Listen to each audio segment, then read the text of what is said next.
அமிர்தசரஸ் உருவாக்கம் 1577 அக்டோபர் 24 சீக்கியர்களின் 4வது குருவான குரு ராம்தாஸ் அமிர்தசரஸ் நகரத்தை நிறுவினார்.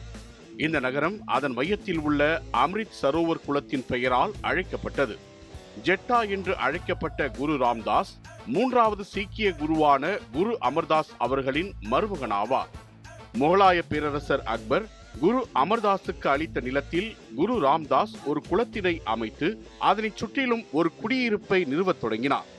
அவர் முதலில் குரு காச்சக் அல்லது சக்ராம் தாஸ் என்ற சிறிய குடியிருப்பு பகுதியை நிறுவினார். ஆனால் சீக்கிய சமூகத்தின் ஆன்மீக செயல்பாடுகளுக்காக ஒரு மிகப்பெரிய புனித தலத்தை உருவாக்க அவர் விரும்பினார். இதற்காக 1577 ஒரு பெரிய புனித குளத்தை தோண்டும் பணியை குரு ராம்தாஸ் தொடங்கினார்.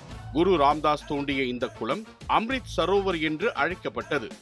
அம்ரித் என்றால் அழியாத அமிர்தம் என்றும், சரோவர் என்றால் குளம் அல்லது ஏரி என்றும் பொருள். இந்த குளத்தின் தண்ணீர் நோய் தீர்க்கும் மற்றும் ஆன்மீக சுத்திகரிப்புக்கான சக்தியை கொண்ட ஒரு புண்ணிய நீராக கருதப்பட்டது. இந்த குளத்தை சுற்றியே இந்த நகரம் வளர்ந்ததால் இதற்கு அமிர்தசரஸ் என்று பெயரிடப்பட்டது. குரு ராம்தாஸின் தலைமையில் நிறுவப்பட்ட அமிர்தசரஸ் நகரம் பின்னர் வந்த குருமார்களால் மேலும் வளர்க்கப்பட்டது. 5வது சீக்கிய குருவான குரு அர்ஜுன் தேவ் அமிர்தசரஸ் குளத்தின் மையத்தில் புகழ்பெற்ற ஹர்மிந்தர் சாஹிப் கோயிலை கட்டினார். இந்த கோயிலின் அஸ்திவாரம் இஸ்லாமிய சூஃபி துறவியான ஹஸ்ரத் மியான் மிர் என்பவரால் இடப்பட்டது. இது சீக்கிய மதத்தின் சர்வமத நல்லிணக்க கொள்கையை உணர்த்தியது.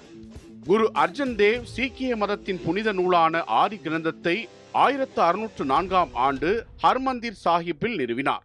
அமிர்தசரஸ் விரைவிலேயே சீக்கியர்களுக்கு ஒரு ஆன்மீக தலைநகராக மட்டுமின்றி பஞ்சாப் பிராந்தியத்தின் ஒரு முக்கிய வர்த்தக மையமாகவும் வளர்ந்தது. இது பின்னர் சீக்கிய சாம்ராஜ்யத்தின் ஒரு முக்கிய அரசியல் மையமாகவும் ஆனது. இந்த குளம் தோண்டப்பட்டதாலும் அதை சுற்றி மக்கள் குடியேறியதாலும் சிதறியிருந்த சீக்கியர்கள் ஒன்று திரண்டு ஒரு வலிமையான சமூகமாக உருவாவதற்கு ஒரு தளத்தை அமைத்துக் கொடுத்தது.